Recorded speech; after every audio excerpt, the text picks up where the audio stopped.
Hello, my name is Eric Benson, and welcome to my presentation on bullying, its effects, awareness, and possible solutions.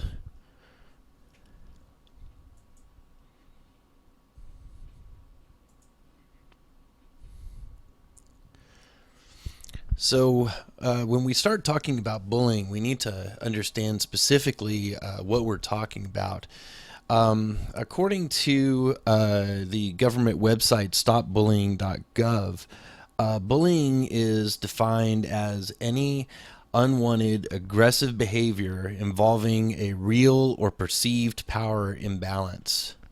Um, it's important to understand that there are basically three criteria that need to be addressed when we're talking about the qualities of bullying. There needs to be some type of aggressive behavior.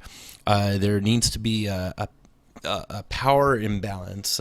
So that would be one person or one student taking advantage of another student because they have either more people on their side, or there's some sort of reason that they have some more social power or over than the other person. And the behavior needs to be persistent and repetitive in nature. It's got to be something occurring over and over again. If it just happens once, uh, or even if it just happens twice, but it never happens again, then we really at that point can't call it bullying. So when we're discussing bullying, there's really three main types of bullying. There's verbal bullying, and that could also include written or text messages or things on the internet that would classify as verbal as well. There's social bullying, and there's physical bullying. So social bullying would be ostracizing people from participating in certain activities because of one reason or another on a consistent basis, but in a malicious and mean way. And then physical bullying is the one that we're most used to when we think about bullying in terms of actual physical abuse. So when we go down into the details of each of these and we look at how verbal bullying can manifest itself, uh, it can be teasing or maybe name calling, consistent name calling. If there are any inappropriate sexual comments that are being made from one student or a group of students to another, taunting of some kind. And or threatening to cause harm in any way. Just remember that to be careful that this is not just some kind of conflict between two students, but that this is a that meets the criteria of having a power imbalance, and that it needs to be malicious and repetitive. For social bullying, that could be things like leaving someone out on purpose of some activity, like never picking a kid to play on your basketball team, or going around and telling other children not to be friends with someone. So if there's a group saying you shouldn't be friends with that person because of whatever reason, then really that's an attempt to isolate that person away from social interaction. Also, spreading rumors about someone, whether that's doing it from peer to peer, face to face, or online, that can be just as malicious. And embarrassing someone on public. Nowadays, doing things like posting things about people online that they may not necessarily want other people to see would be an example of this. And again, it has to meet those three criteria of it has to be an aggressive behavior, and it has to show a power imbalance, and has to be repetitive in nature.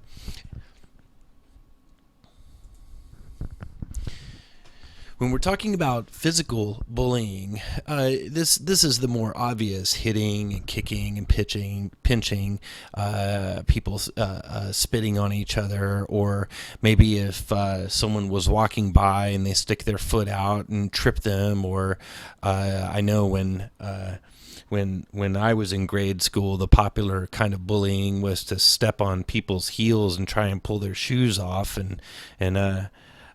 or punching them randomly. Also, taking or breaking people's things, or making mean or rude hand gestures. Now the rude hand gestures that can be physical, but that could also fall into the other two, verbal as sort of a nonverbal communication, or even the social. And again, it has to fall under the three categories. It can't be just once.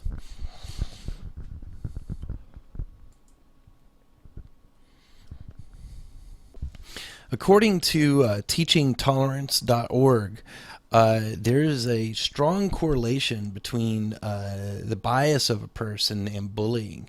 There was a case study done through the University of Arizona, sampling California middle schoolers and high schoolers, and of those students, 40 in this particular study, 40% of them reported that they had been bullied, and of the 40%, 75% of them expressed that they had been bullied in some sort of biased way. So when we're talking about bias, it's really taking some kind of characteristic or something about that person that either they can't help, or even if they could help it, maybe the way they're dressed, or something that's different from the norm, or at least the group that's trying to bully that person. And using that as the focal point. Maybe it's his hair, maybe it's his size. Like this kid is a little overweight, and so when we talk about biases, what we're going to be talking about is just all the different types of characteristics, and when we go through this list, it's not meant to be definitive. There's always room for new biases, and human beings have always divided themselves up into groups and made fun of other people, and that's where we as instructors and teachers need to step up and show compassion for these individuals, and model that good behavior.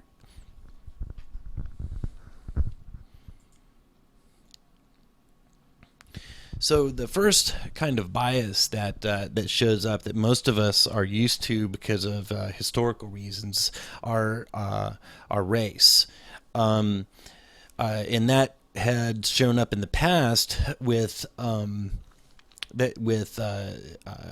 the discrimination laws and the prejudice behaviors of people in the past, and even today.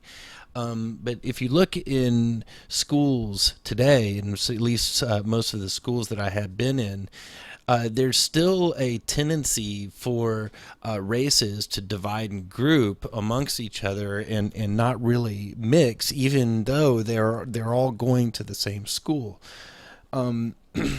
So that's really kind of something to watch out for in your class. If you notice that your class has been is grouping itself by race, then there's a potential for bullying to go on between, or conflict even to go on between the races. So it might be a good idea to mix that up a little bit and just keep an eye out for that, and especially keep an eye out for races that may be really a minority. Like you may have one Indian kid, and how is that person being treated or being integrated into the rest of the group? So you need to watch out for that kind of thing.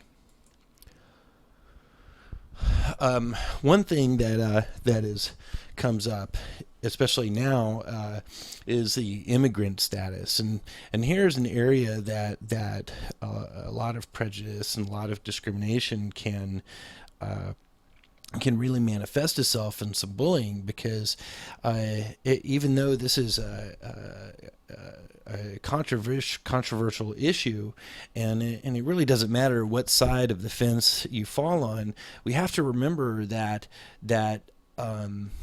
people are human beings, and they deserve that respect and compassion that we need to give them, just for the sake of being a human being. And it doesn't really matter whether their status is legal or not legal, or whether were from Mexico or China or wherever they're coming from. And we need to remember that basically most everybody in America are immigrants, and kind of have some respect and compassion about that. But this is definitely an area that could potentially warrant some bullying if we don't watch out for it. Sexual orientation is something also that's coming up, and you'll notice, kind of like the previous issue, these are hot button issues, and and and it's important for us to, in a classroom situation, to set aside our own biases so that we can create an atmosphere that's conducive and safe for every individual, no matter whether they were gay or straight or bisexual. We need to understand that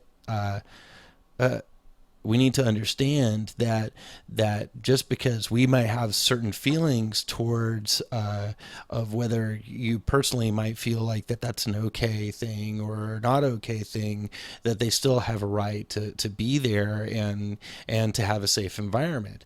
One thing especially to watch out for with this group is the use of the word gay in a derogatory way. I know a lot of my students use that term in a derogatory way all the time. They may say, use it when they're trying to say, "Oh, that's something stupid," or "That's ridiculous." They'll say, "That's really gay, Mr. Benson," and that's something that I don't allow in my class, because there may be a homosexual student in my class, and so you're basically saying to that student that he's stupid. So that's something to watch out for, and that can definitely be a bias that I've personally heard some teachers just let go when they hear students say that kind of stuff.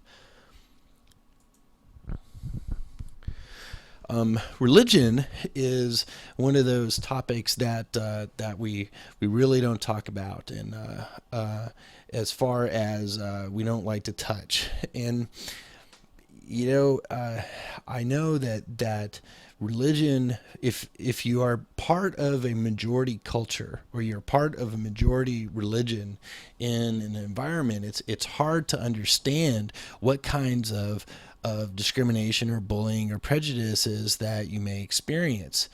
I grew up an atheist in East Texas in the 70s and 80s, and I can tell you that although most of the people around me would claim that they are very loving and compassionate individuals, my experience with that was definitely not the case. I was discriminated against and on a regular basis, or pushed into lockers, or even had some very close friends that when they found out about my